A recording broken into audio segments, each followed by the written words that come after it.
Hi, welcome to my channel. In this video, I would like to give you guys a brief introduction about the meaning of the 12th house in your birth chart and why it's so important, and maybe give you guys a little bit history so you know where the house system came from, why it has the meaning of it has right now.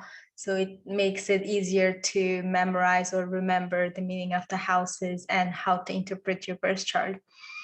And just a disclaimer, this is not like super deep dive introduction, or it's not for like astrology experts. This is more towards someone just starting out. They want to understand their birth chart. They want to understand what those houses mean. And it's not like shallow either. I'll give you guys some deeper understanding of this house system.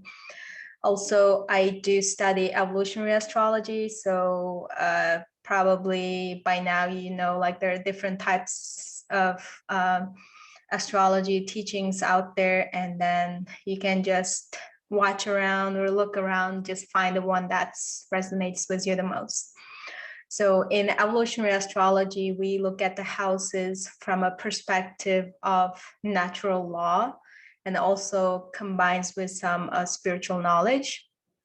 So I will kind of put a little bit of that too, but if you don't believe in spirituality or any sort of belief, like it doesn't matter, it just helps you to understand the house system better.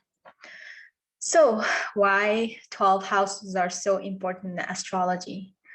House system is really like represents the different area of your life. So without the house content, you do not know, like, let's say, you know, your sun sign. My sun sign is in Scorpio or Libra or Aquarius, but you do not know like which area it's affecting your life. And so it's very important to know your birth time, because your birth time determines how your house is placed, or how those zodiac signs and the planets are placed in this certain house. So let's say the third house is the house of communication, and having different zodiac sign there means different things. Let's say you have a Capricorn in the, like a Capricorn rules your third house, means you communicate very like serious manner. You don't take words lightly, and you're very careful with your words. But your third house is ruled by Scorpio. You like to connect with someone like deep level. You might not be interested, like, you know, the shallow superficial talks. But if you have Gemini, you might be very lighthearted, just chatty person. So it's very important to know like which planets and what zodiac signs ruling which house, so you know exactly how it's manifesting in your life. It's like house or the area of your life, and zodiac sign is how you look at how it manifests, what kind of lens you are experiencing this area of your life. So zodiac signs is this colored glass you wear and then experience life. And a planet energy is really how you're going to experience it. So you have a planet of Uranus in a communication house. You might be, your communication style is very unconventional, but if you have Saturn, it's very conventional, very restricted. You kind of follow the rules, that type of communication style. So I don't want to go too deep. If you don't know the 12th house yet, you might get a little bit confused. So let's back to the 12 houses and just give you guys a little bit like background where this house system came from evolutionary astrology perspective or a spirituality perspective, like why there are like 12 house system and why there's 12 different archetypes. So yes, I'm gonna have to say spirituality perspective. when the source energy or the creator, I don't want to call it God because God has a lot of dogma attached to it. So let's just call it source energy. Source, let's imagine source is like a white light and it goes through this prism and it splits into this rainbow color, right? So imagine like the creator or the source is like that white light, and then now it's splitting itself to a different color of the light, and just to like experience itself from a different perspective, a different point of views. So that's how like soul manifested into life, where like source energy split itself into like unlimited beats of lights, and then those lights are experiencing different, like we're living in a physical world, but there are other worlds, obviously. So split itself into these beats of light, and those lights are souls that experiencing this incarnation and life after life and learning different type of lesson. So the whole purpose of life really like gathering experience. So if you bring it back, I don't want to lose you guys, to astrology. So the 12th house and the 12 zodiac signs, they are just the archetypes. And our soul is going through those 12 archetypes to experience life from a different perspective or different lens. Like every time we incarnate, we have a different zodiac sign, and we're just changing the colored glass from blue to purple, purple to red, like just looking at the world from different lens. And that's my shortest introduction of how this 12 archetype came or like born. And we start with Aries in the first house, and then go all the way back to Pisces in 12, and then it's like a pie, the whole circle. We went the whole circle and complete the cycle, and then we learn the different lessons of different archetypes. So let me finally get into like introducing each house and what it means in our lives. Let me share my screen really quick. Get my head a little bit bigger. So if you look at the like this zodiac wheel, it is like a pie. It does look like a pie, and then this pie is divided into like little pieces, but at the end, like it becomes a whole. And if you look at the first house, the ruler is like first house ruled by Aries, and the planetary ruler is Mars. So first house is all about our personality, our traits, and physical appearance, everything about us. It's about self-discovery, self-actualization, self, and add any word you want. It's all about us. So Aries, also archetype of initiation, new beginning, exploration, new discovery. Imagine like the source energy wants to explore the world, and then the first archetype it's going to go through is this initiation and new beginning phase, where like the soul separated from its origin, the source. Now it became this individual. We're in this physical body, we're separated from our origin. So we're now here to discover the new world, new reality, what's waiting for us. It's like a baby just born, came out of the womb and ready to explore the world. Like, oh, like I'm so curious. It's all about like curiosity and trying different things in life. So it's not only shows your personality and your psychology, it also shows your physical appearance, how you look outside. So in astrology, like certain people like try to guess your appearance, like looking at your appearance and they guess what's your archetype is. And the planetary ruler is Mars, because like when you initiate something, when there's a new beginning, it requires so much energy. Like Mars is the planet of action, and it gives you energy to take action, make something work, make something into reality, because we have a thought and then we need action to turn that thought into reality.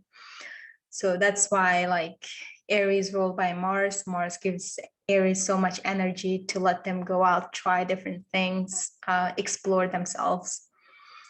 And the second house really represents the area of our life where it's about our self-worth, self-esteem, our values. So now you tried different things, and then now you know what you like, what you don't like. It's like going to buffet. You came to Earth, you trying different lifetimes, different things, and then you know what you like, what you don't like, because not one person is exact same than another. Everyone is very unique in their own way. So Taurus is about finding about your own self-worth, self-value, what do you value, what you don't value, and also like represents like our physical possessions. So a lot of in traditional astrology, they include like the money you earn, physical possessions. So it's really like, it comes down to the physical things that we can experience with our five sense. Like sometimes like Taurus is represented by like beauty, nice things in life, like nice house, nice car, nice yummy food and all that. They can be indulge themselves in that because it's really focused on our five sense. The way like something looks beautiful, something smells good, something tastes good, something when you use it you feel good. So it's all about this like physical possession, something we can actually experience with our body. And the third house is the area of communication. It represents by our intellectual mind, and it's ruled by planet Mercury. Mercury like moves the fastest in the solar system. Our mind can go like crazy fast. So it kind of correlates there, how our mind moves really so fast like Mercury. And it also our intellect and logic, reasoning, communication.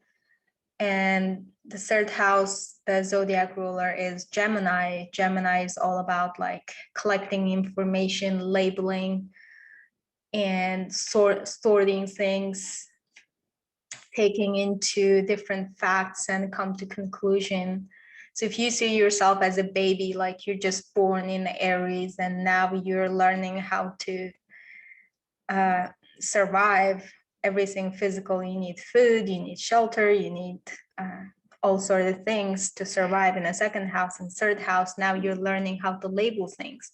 So like this kids learn when they first learn the language, our like parents teach us how to label things. Oh, this is TV, that's apple, that's dog. So we know how to navigate in this world if we can like label things, and also we can communicate with others. And the fourth house is the house of Cancer. It's our home environment, how we grew up, how we are conditioned, how we feel secure in our environment. And the planetary ruler is Moon, because Moon is really connected to our emotions, because sense of security is really comes from like emotional level. You don't feel secure like from outside. You just like it's a sense. You can't touch it, you can't you know, see it, you just feel it. You feel secure or you feel unsecure. So that's how it correlates, where like moon correlates with our emotion and emotions correlates with our sense of security. And like when we're babies, our sense of security comes from our home and our parents or our caregivers. So any planetary in this house can tell you a lot about the home environment you grew up. Were your parents around or not around? Are they abusive? Are they disciplined? Are they super nice to you and provided all the needs you had? Like, it tells you a lot about your home environment. Also, it might tell you like what makes you feel secure, or how do you act as a parent in your own life? What kind of home you like to create? And the fifth house is all about self-expression, self-actualization. Now you went through from a baby to like, you learn all the things, how to meet your needs, how to feel secure. Now it's time to express yourself. It's like you were a little seed, you grown. Now it's time to blossom. See what kind of flower you turn into. Maybe you're a rose or you're a lily. It's time to express yourself. Like I said, everyone is different. So everyone, when they express themselves, it's going to be totally a different expression. So that's why like we have a hard time, we suffer when we try to copy others, like, oh, I want to be like this person or that person or this celebrity, and I try to mimic them. And then we lose in touch with who we are at core. You always feel like something is missing. That's why it's really important to House of Leo, like you need to express yourself without attachment of, oh, are others okay with expressing myself this way, or are they okay, like, you know, are they gonna approve me or applaud me, or are they gonna reject me, or do they think I'm weird if I express myself this way? Like, so we need to ditch all the, you know, conditioning and then just be yourself and express yourself. That's like the highest level of Leo archetype manifesting itself. And each zodiac sign has its like lower and higher manifestation. Like the lower manifestation of Leo can be very self-centered, ego-centered, like me.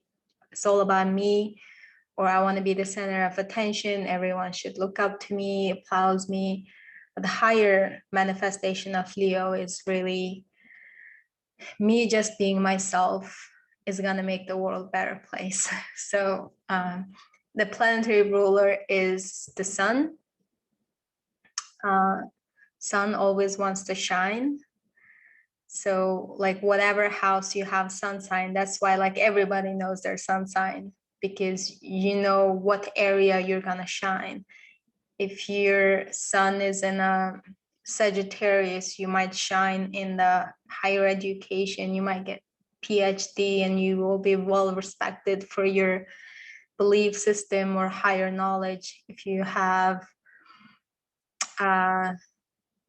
like Gemini sun, you might be like very strong, like intellectual power, you're very smart, you have very strong like analytical skills. So it's like, I don't know why I got into the sun, but wherever you have a sun, that area or that house or that house represents the area of your life, and that area of your life is going to shine through the lens of that zodiac sign, if that makes sense. I hope I didn't confuse you guys.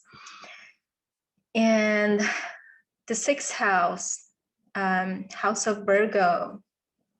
So this house really represents our health, service to others, our routine.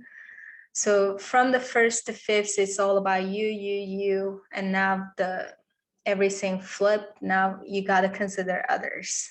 So you're not the only one exists in this universe, there are others. So now we're start to incorporate how we can, all the traits and personality we develop from first to fifth, how we can integrate into the society or the relationship with others.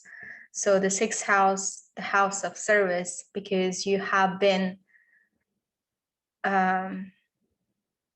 developing your personality, developing your ego, developing your value system and everything.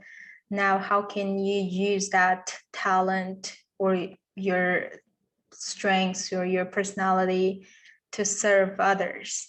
And like, how do you take care of your health? So Virgo is the ruler of the sixth house, and Virgo is the archetype of like organizing things in a certain way to solve a problem. So like Gemini is always like collecting information, collecting from here, collecting from there, and then Virgo comes like, hey, I think you just collected random information, let's put it together, make a use of it. So if you look at it, they have the same planetary ruler, they both ruled by Mercury. However, like Virgo is a little higher manifestation of Gemini. So Virgo using those Gemini info that collected and putting in the use to serve others. Like there has to be like purpose of those information that Gemini collected, right? So it's Virgo is all about practicality, solving problem, fixing loopholes, and service to others. So now from the first to sixth, it's all about your personal house. Now we're gonna go to the public house. Everything that's open to public eye, how you show up in a society, how others see you. So from the first to sixth, how you see yourself. From 7 to 12 is how others see you, or how do you integrate yourself into society. So the seventh house is called House of Relationships. The planetary ruler is Venus, and the zodiac ruler is Libra. So house of relationship, now like you've been developing your own personality, your traits and everything. Now you got to integrate it with others through relationships. It's not just like romantic relationship. It can include, like it does include the romantic relationships, marriage, contract, but it also includes business relationship or any other types of relationship you have with another human being. So in Libra, we basically learning more about our desires and needs through interacting with others, because others can tell us, you might be like blind to your own flaws, blind to your own blind spots, but others can have conversation 10 minutes talking to you and they will see a lot of flaws, like, oh, this person talks too much, or this person like shakes their knees, or so others can see you way faster than you can like understand yourself. So Libra is a place where like you can really understand yourself, know your needs and desires through relationship with others. And the planets in there kind of tells you how that's going to manifest in your life. Let's say in the seventh house, it's not ruled by Libra. Let's say it's ruled by Gemini. If Gemini ruling your seventh house, you probably attracted people more intellectual, talks a lot, or intellectually stimulating you. That's something like you're more attracted to, and that's how you're gonna learn more about yourself. But if you have, what else? Cancer in the seventh house, you might attracted to someone that makes you feel secure or makes you feel home. Anyways, we got limited time. Let's move on. The 8th house is, now we're taking the 7th house like a deeper level. So 7th house is like, it's just any type of relation. It can be casual relationship or it can be romantic relationship. But in 8th house, we're gonna go deep. We're talking about intimacy, like someone knows you deeper level.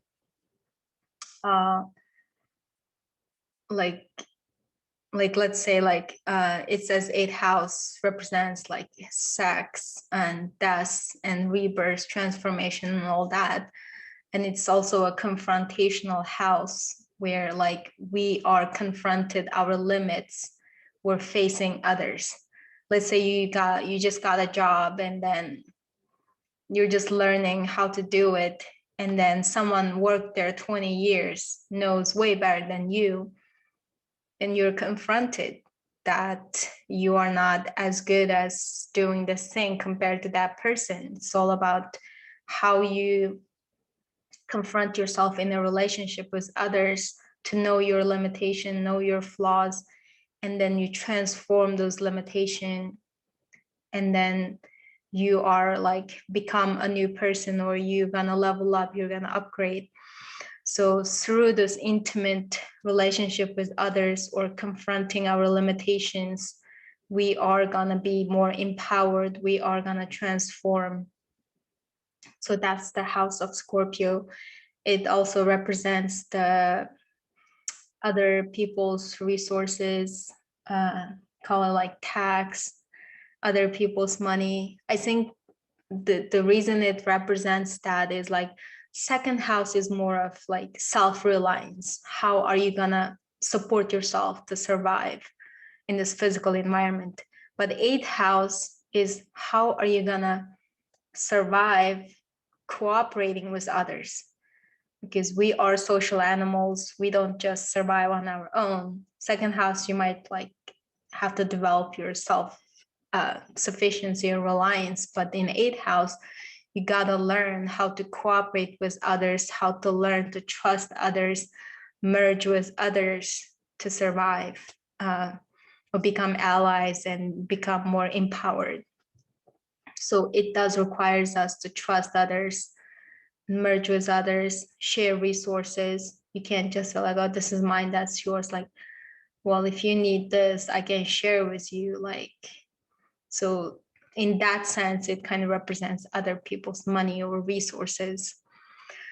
And 9th house, we're gonna take it to another level. So now you know more about yourself in the 7th house through relationships. 8th house, you know how to confront your limitation, go deep and intimate with someone, and you're more empowered. You're willing to share and trust. Now we're gonna take it to one notch up, which is the 9th house represents the higher belief systems, higher education, or in the meaning, higher meaning. So it rules all the religion, higher education, spirituality, anything like bigger sense that includes a bigger picture. So basically it represents your belief system, what you're gonna believe in, how do you give meaning things in your life. And the ruler is, the 9th house ruler is Jupiter. Jupiter is all about expansion and a big picture. So if you have a sun sign in this house, like you're all about the big picture, deeper meaning, you're not interested in like superficial talks, you just want to go deep or talk about big things in life. If someone talks about what I ate for lunch, I'm going to this place tomorrow or shop, like you're not interested, like let's talk about God, or let's talk about why this planet, like you're gonna go to the big picture. The 10th house ruled by Capricorn and the planetary ruler is Saturn. So now, like, you've been developing yourself, you're confronting yourself, you're empowered, and you have a belief system. Now you gotta, it's time to like contribute to society, where you might have ideas, you might have skills and talents that you develop, something you learn. Now you're gonna have to turn into reality. Capricorn is all about like taking this step-by-step approach, very grounded, very disciplined approach to make something reality. Say you want to be a doctor and you're going to go to school for 20 years to become a doctor. Like, that's really like discipline, like Saturn, like having rules and limitations to make something happen, like crystallizing something. So a lot of people, like, Saturn kind of has like a negative meaning in astrology. People doesn't like to have their Saturns, and Saturn return is also a big thing. But at the end, everything on your birth chart is to support your certain evolutionary journey. So it's not there to like, oh, you just have a bad placement or anything. It's just, if you have it, it's for a reason, and it's for your highest good. It might mess up certain areas of your life, but it's for the highest good. Like, I have my Saturn in the second house, so I struggled with my finance my entire life, and I know I have to be disciplined about it, and it's kind of gonna come slow to me, because Saturn slows everything down. Whatever house it's placed, it's gonna slow it down. You have to be mature to harness the Saturn energy. So, yep, in traditional astrology, like 10 houses correlates with your public image, your fame, your career, your accomplishments and achievements, because really your everything you learn and develop from first to ninth, you're really self-actualizing in the 10th house, and that's how public is going to see you. Your achievements, your career, that's how people perceive you. That's why when we go to social events, people ask, oh, what do you do? They don't ask who are you, what have you been through? Like, they just like, what do you do? And our career and then achievements kind of define us in some sense. And 11th house is the house of individuality. In traditional astrology, just like it represents the groups and the friends and like your social life. What really means is like I don't want to mix up the house and the sign. So house itself represents the social group, organizations, and friendships and all that. But the sign represents, Aquarius represents individuality. So how it manifests is like in 10th house, if you want to have achievement, you want to achieve fame, or you want to have anything big in your life, you have to follow the rules. Like if you want to be president, you got to meet certain standards. So you want to be a doctor, you got to go through a certain education, get certain diploma or whatever to do that. So you got to follow mainstream rules to achieve that goal. But then in 11th house, you already done that. So now you want like, okay, I achieved this. Now what do I do? So you're going to feel this hole in you. Now you want to really self-actualize. Let's say like you met your ego needs in 10th house, but 11th house, your soul wants to meet its needs. So in 11th house, you're really looking at individuating yourself in a society. Like it's the higher octave of the Leo. Leo is just yourself expressing yourself. And 11th house, how are you going to integrate the self-expression in a society which serves a role? Like 11th house, also house of humanitarian.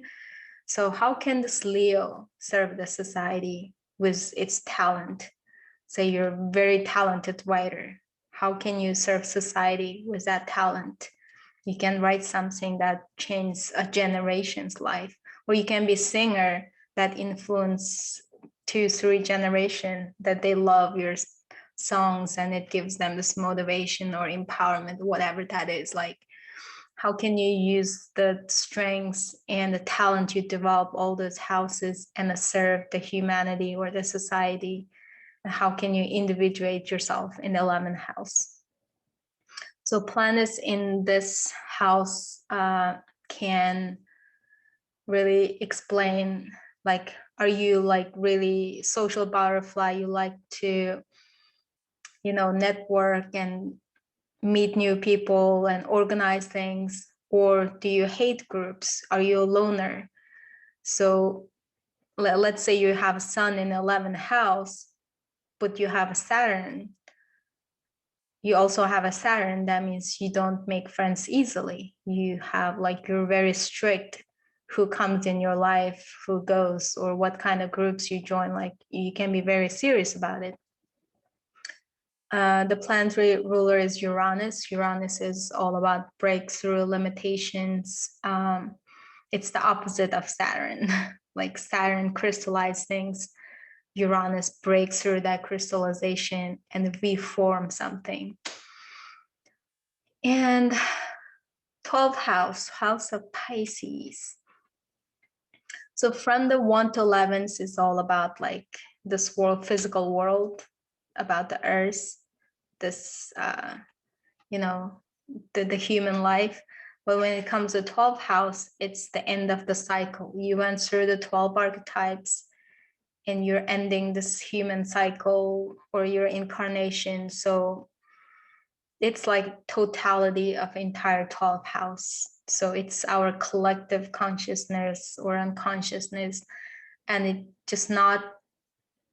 doesn't just include like this world, this realm. It also includes like the spirituality realm. You can call it like house of God or creator or energy or whatever. So, or house of metaphysics, anything you cannot perceive with your 5 senses, but you just know there's something bigger out there. That's really represent from 12th house.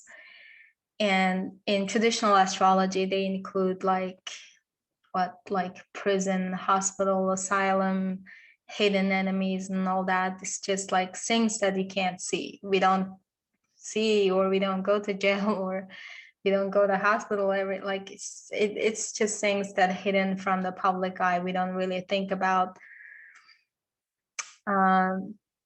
Also, like the planetary ruler Neptune is the planet of really fantasy, imagination. Like, it's all in your head or imagination. You can really see, touch, smell, taste. It only exists in our imagination. So it's very like foggy house.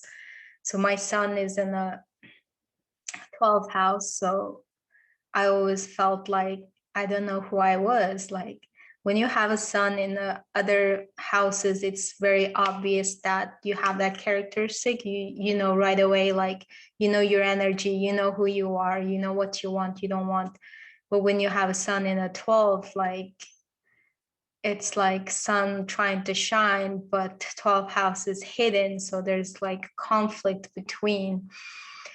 And most of my life, like, I didn't know who I was. Like, I thought I was this person, then next year I was next person. Like, it was really hard for me to define my ego or my personality until like age of 30. It got a lot better to understand myself. So like sometimes people see Neptune as like, whatever house you have Neptune, it's just like really foggy. You can't really see or perceive it clearly, just fogs up your judgments. I have a Neptune in my second house, and then I'm really dreamy about like finance. I'm not practical or realistic at all. So whatever house you have Neptune in, you don't have like clear picture, or you don't have like clear logic, like you need a reality check basically in that house or in that area of your life. So I can go on and on forever, but this is my very deep, also very shallow explanation of 12th house. I hope it helped you to have some understanding of the 12th house and understand your birth chart, and to just know that like house is way important than the zodiac sign, or you wouldn't know what area it's affecting. People a lot of time they associate with like I'm a Scorpio sun, but if you're Scorpio in the 10th house, you actually have a Capricorn sun. So you do not resonate with a lot of Scorpio stuff. You might resonate more with Capricorn than Scorpio. So you really need to know your house position to understand yourself better. Let me know if it was helpful at all, and if this resonates, subscribe, like, comment. I appreciate it, and you guys have a great day.